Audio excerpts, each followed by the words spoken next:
Bihar SSC inter स्तरीय मुख्य परीक्षा एक बार फिर से स्थगित होने की संभावना पूरी तरह से 100% है।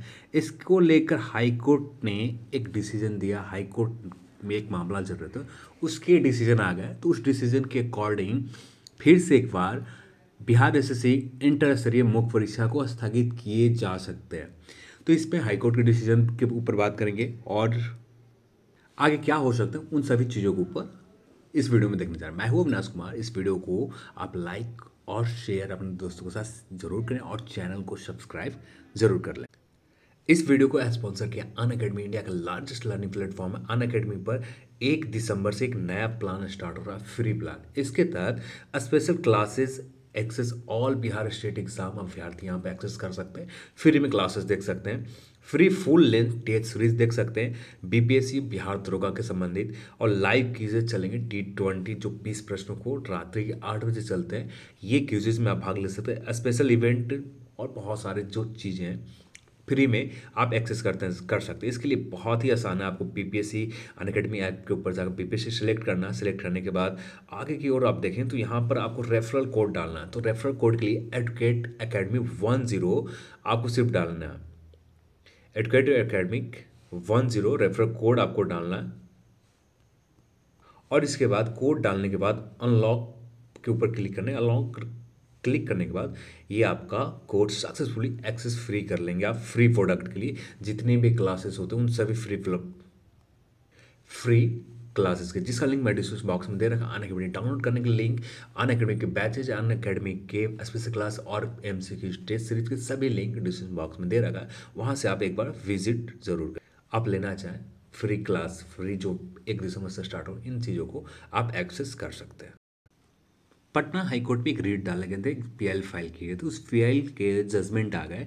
ये जजमेंट आप आसानी से डाउनलोड कर सकते हैं पटना हाईकोर्ट की ऑफिशियल वेबसाइट के ऊपर जाकर। सिर्फ आपको केस नंबर फिलअप करना और ईयर फिलअप करना है। इसके बाद ये कैचर फिलअप करने के बाद ये जजमेंट आप डाउनलोड कर सकते हैं। ये मैंने जजमेंट डाउनलोड कर रखा है। इस जजमेंट का लिंक मैंने डिस्क्रिप्शन बॉक्स में दे रखा है, जहाँ से आप आसानी से पढ़ सकते हैं। इन जजमेंट के जो प्रमुख पॉइंट है उन पॉइंट के ऊपर हम लोग बात करने जा रहे हैं। क्या हो सकता है आगे, आगे एग्ज़ाम फिर से स्थगित किए जाएंगे, जो जजमेंट में कहे जा रहे हैं उन बातों को क्या क्या इम्प्लीमेंट किए जाएंगे, उन सभी चीज़ों के ऊपर हम लोग इस वीडियो में बात करने जा रहे हैं। एग्ज़ाम का क्या होंगे, एडमिट कार्ड का क्या होगा, उन सभी चीज़ों को आप देखने जा रहे हैं इस वीडियो में। जजमेंट का बेसिक डिटेल्स आप ऊपर ही देख सकते हैं। 7949 ऑफ 2020 का ये केस नंबर हो गए, और ये केस नंबर के रिलेटेड कुछ डिटेल्स हैं जिनके नाम से ये आप देख सकते हैं। और जो कोरम में थे honourable mister justice Chandradhari Sharan Singh sir थे। अब आते हैं मेन जजमेंट के पॉइंट पर। तो ये हमें 34 पेज के समथिंग आपको मिल जाएंगे जजमेंट। अब यहाँ पर क्या क्या चीज़ें, उन चीज़ों को हम लोग, कुछ पॉइंट को हम लोग देखने जा रहे हैं इस वीडियो में। सिर्फ समझने जा रहे हैं क्या कहे जा रहे हैं। तो यहाँ पर यदि बात करें तो टोटल 1 पॉइंट से लेकर टोटल यहाँ पर दिए गए 8 पॉइंट, 10 पॉइंट मेंशन किए गए हैं जो इम्पोर्टेंट है। 10 पॉइंट मेंशन किए गए जो इम्पोर्टेंट है, जो आपको जानना चाहिए, बस इतना ही हमें ज़रूरत है, इतना का ही। तो हम लोग सिर्फ इन्हीं पॉइंट के ऊपर बात करने जा रहे हैं। तो यदि इस पॉइंट में, इन सभी पॉइंट में सिंपल तौर पर जो कहे जा रहे हैं, पारदर्शिता, ट्रांसपेरेंसी, बिहार के किसी भी एग्ज़ाम में चले जाएं, सिर्फ बीपीएससी एग्ज़ाम को छोड़कर, बीपीएससी की एग्ज़ामों को छोड़कर बाकी किसी भी एग्ज़ाम में चले, किसी भी आयोग के द्वारा लिए जाए, चाहे बिहार एसएससी के द्वारा लिया जाए या बीपीएसएससी के द्वारा जाए, यहाँ पर पारदर्शिता की बहुत कमी होती है। बीपीएसएससी में थोड़ा सा इम्प्रूव हुआ है कि यहाँ पर स्कोर कार्ड दिए जाते हैं, यहाँ पर कट ऑफ बताए जाते हैं, पर बिहार एसएससी अभी भी उसी ज़माने में है जिस ज़माने में आंसर की नहीं अपलोड किए जाते थे। उस ज़माने में आपका कट ऑफ नहीं बताया जाते हैं, डायरेक्ट सिर्फ आपको रिज़ल्ट थमा दिए जाते हैं कि आपके पास ये रिज़ल्ट है, आप सही हो, गलत हो, या मैं गलत हूँ, या आयोग गलत है, या कोई भी सही हो, कोई फ़र्क नहीं पड़ता, सिर्फ यही आपका रिज़ल्ट है, यही आपका फाइनल है, ये थमा दिए जाते हैं। तो इसी के ऊपर हाई कोर्ट ने जजमेंट दी है। तो इस जजमेंट में मेन पॉइंट जो कहे गए सभी 1, 2, 3 और जो 10 पॉइंट है, मेनली जो फोकस है आंसर की के ऊपर।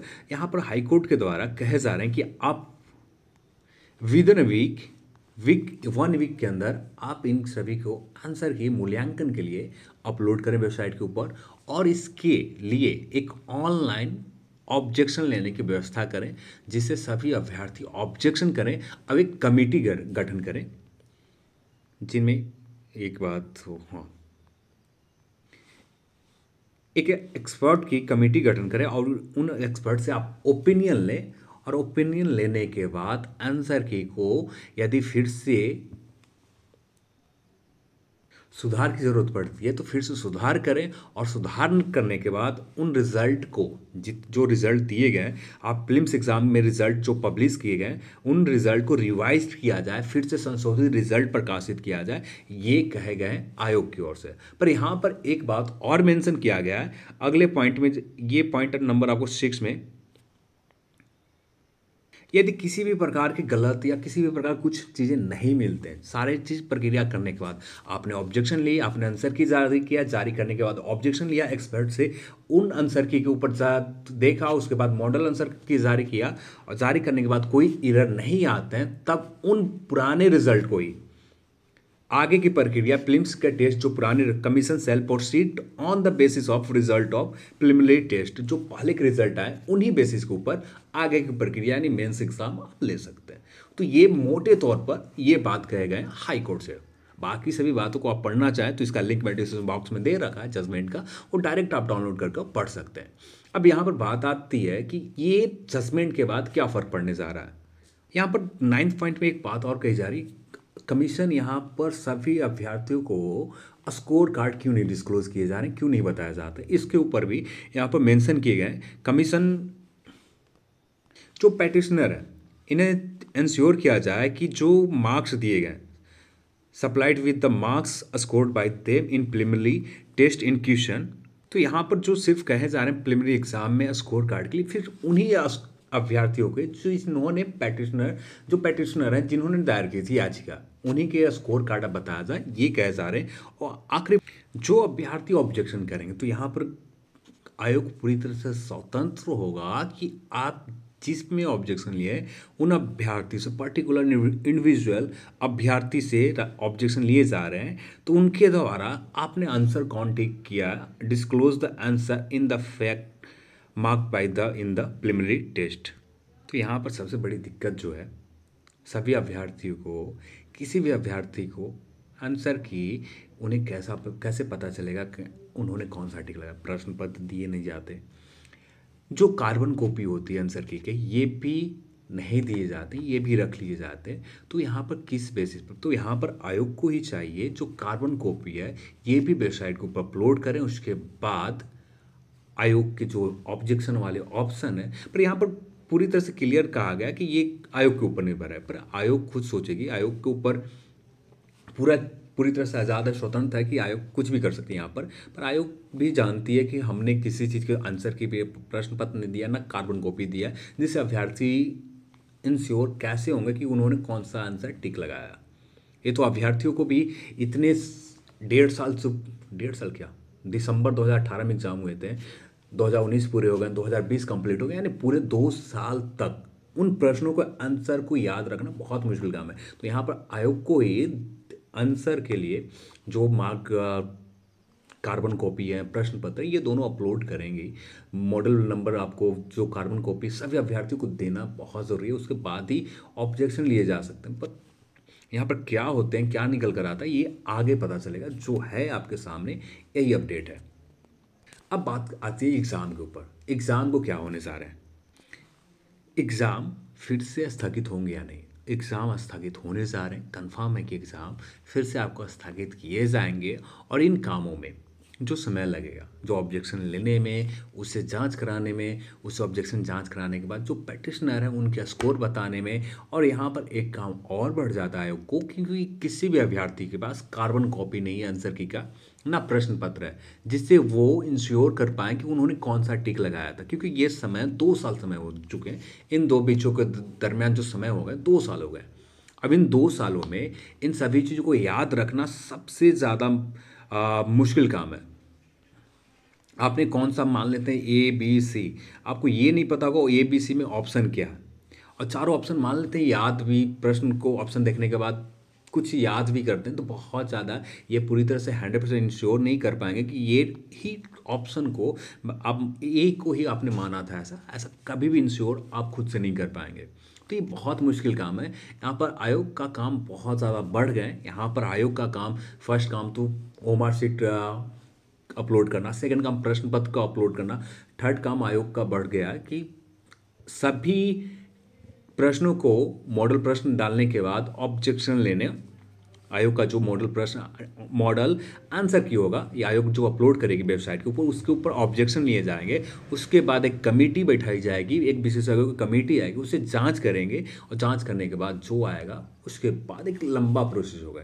अब इसमें कम से कम 3 से 2 मंथ तो लग ही जाएंगे आयोग के कामों को, काम को स्पीड देखते हैं इसके हिसाब से। पर हाई कोर्ट ने within a week answer key जारी करने के लिए दे दिया। तो एक वीक में आंसर की आपको जारी हो सकते हैं, आपका प्रश्न पत्र भी जारी हो सकता है, आपका मार्कशीट भी जारी हो सकते हैं। एक वीक आयोग को दिए गए। अब आयोग के अगले सुनवाई में क्या किए जाते हैं देखा जाएगा। आयोग यहाँ पर क्या करती है, आयोग के अगला एक्शन जो है क्या आते हैं, इसके बाद ही पता चलेंगे। आयोग के ऊपर तो काम मिल गए, हाई कोर्ट ने काम दे दिया है। हाँ, अभी के लिए ये अपडेट कंफर्म है कि एग्ज़ाम स्थगित हो गए। जो एग्ज़ाम आपका है वो पूरी तरह से मान कर चलें पोस्टपोन, लगभग स्थगित हो गए। ऑफिशियल नोटिस अब भी या कल तक आपको ऑफिशियल वेबसाइट के ऊपर देखने के लिए मिल जाएंगे यहाँ पर। तो चलिए आज की इस वीडियो में इतना ही। अब बात कर लेते हैं। तो इन क्लासेस को, स्पेशल क्लासेस बहुत ज़्यादा आपको बेनिफिशियल हो सकते हैं बीपीएससी एग्जामों के लिए, बिहार दरोगा के लिए। जो एमसीक्यू चल रहे हैं, जो टेस्ट सीरीज चलाई जा रही है, जो स्पेशल क्लासेस है, जो फ्री में है, जो फ्री में एक्सेस कर सकते हैं। इसके लिए सिंपली करना है आपको कुछ नहीं, आपको अनअकैडमी ऐप खोलना है। उसके बाद आपका सेक्शन सेलेक्ट करना है बीपीएससी सेलेक्ट करने के बाद आपको स्क्रॉल करना, किसी एक लेक्चर में आप जाकर सिर्फ यहाँ पर रेफरल कोड डालने हैं। रेफरल कोड क्या होगा, आपका एडुकेट एकेडमिक 10 रेफरल कोड होंगे। डिस्क्रिप्शन बॉक्स में कोड दिया हुआ है, उस कोड को आपको डालना है, यहाँ पर फिलअप करना है। फिलअप करने के बाद अनलॉक के ऊपर क्लिक करना है। अनलॉक आप होते ही सारे जो फ्री क्लासेस है, फ्री टेस्ट सीरीज है, फ्री एमसीक्यूज है, सारे को आप एक्सेस कर सकते हैं, जो आसानी से एक्सेस कर सकते हैं। अनअकैडमी के ऊपर सब्सक्रिप्शन लेना भी बहुत आसान है। आप लेना चाहें तो 12 मंथ के लिए जो फी है 8,800 है। यदि एडुकेट अकेडमी 10 रेफर कोड आप इस्तेमाल करते हैं जिससे आपका 10% डिस्काउंट मिल जाता है, तो मेरे हिसाब से आप रेफर कोड इस्तेमाल करके आप इन प्लान को भी एक्सेस कर सकते हैं। तो चलिए आज की इस वीडियो में इतना ही। इस वीडियो को देखने के लिए आप सभी को बहुत बहुत धन्यवाद। जय हिंद, जय भारत।